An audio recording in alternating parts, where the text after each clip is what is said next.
ഈ തുടക്കം മുതൽ തന്നെ ഒരു ഡീഗ്രേഡ് ചെയ്യുന്ന രീതിയിലുള്ള സോഷ്യൽ മീഡിയ പ്രചാരണങ്ങളൊക്കെ ഉണ്ടായിരുന്നു. അതായത് വേസ്റ്റ് പലപ്പോഴും ഫോട്ടോകൾ വരുന്നു, പല രീതിയിലുള്ള ഫോട്ടോകളിട്ട് പറയുന്നു, ഇങ്ങനെയൊക്കെ ഉണ്ടായിരുന്നു. അപ്പോൾ ഈ കയറിയപ്പം മുതലേയുള്ള ഒരു മാസം കൊണ്ട് തന്നെ വി രാജേഷ് തിരുവനന്തപുരം മുഴുവൻ വൃത്തിയാക്കണം, അല്ലെങ്കിൽ മൊത്തത്തിൽ ആ ഒരു പ്രശ്നങ്ങളെല്ലാം തീർക്കണം എന്നുള്ള രീതിയിലാണ് അവർ പറയുന്നത്. അല്ല, അവരുടെ സോഷ്യൽ മീഡിയ പ്രചരണം പലതും നടത്താറുണ്ട്. പ്രത്യേകിച്ച് ഇപ്പോൾ സംസ്ഥാന ഇലക്ഷനോട് കഴിഞ്ഞപ്പോഴേ ഇഷ്ടംപോലെ സമയമുണ്ട്. അവിടെ ഇപ്പോൾ സ്ഥലമുണ്ട്, AK സെൻറ്ററിലൊക്കെ തന്നെ പാർട്ടി പ്രവർത്തനം നടത്തിക്കൊണ്ട് സ്ഥലമൊക്കെ തന്നെ സോഷ്യൽ മീഡിയയ്ക്ക് വിട്ടുകൊടുത്തിട്ട് സ്ഥലമുണ്ട്. CPM-ൻ്റെ തിരുവനന്തപുരം ജില്ലാ കമ്മിറ്റി പ്രത്യേകിച്ച് വേറെ ജോലിയൊന്നും ഇല്ലല്ലോ. അതുകൊണ്ട് സോഷ്യൽ മീഡിയ പ്രചരണം ഇപ്പോൾ കാര്യമായിട്ട് ചെയ്യുന്നുണ്ട്. അപ്പോൾ അവർ സ്വാഭാവികമായിട്ട് നെഗറ്റീവ് സ്പ്രെഡ് ചെയ്യും. പക്ഷേ ഞങ്ങളതൊന്നും മൈൻഡ് ചെയ്യാറില്ല. കാരണം ഇതൊക്കെ ആശങ്കപ്പെട്ട് വളർന്നവരാണെന്നുണ്ടെങ്കിൽ പ്രശ്നമില്ല. ഞങ്ങൾക്ക് ഇതൊന്നും ആശങ്കയില്ല. നമ്മൾ ചെയ്യുന്നതിൽ ശരിയുണ്ടാവണം. നമ്മൾ ചെയ്യുന്നതിൽ ശരിയുണ്ടെന്നെങ്കിൽ പിന്നെന്തിനാണ് നമ്മൾ ആശങ്കപ്പെടുന്നത്? നമ്മൾ ശക്തമായിട്ട് നിലപാട് സ്വീകരിച്ച് മുമ്പോട്ട് പോയാൽ മതിയല്ലോ. അതാണ് നടക്കുന്നത്.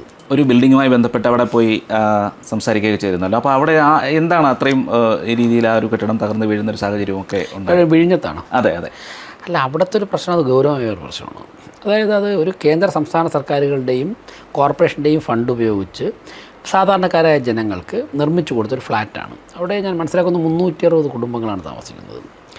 ഈ ഫ്ലാറ്റ് നിർമ്മിച്ചു കൊടുത്ത് 4-ാമത്തെ വർഷം അത് പൊളിഞ്ഞുകൊണ്ട് തുടങ്ങി. അതൊക്കെ കോൺക്രീറ്റ് പാളികൾ 4-ാമത്തെ വർഷം പൊളിഞ്ഞു. അത് പ്ലാസ്റ്റർ ചെയ്ത ഭാഗമല്ല, കോൺക്രീറ്റ് തന്നെ അടർന്നു വീഴുകയാണ്.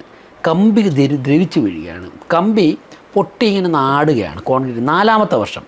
അപ്പം ഞാൻ ചോദിച്ചു, ഇത് നിർമ്മിച്ച കോൺട്രാക്ടറുടെ വീട് ഇതുപോലെ ആവില്ല.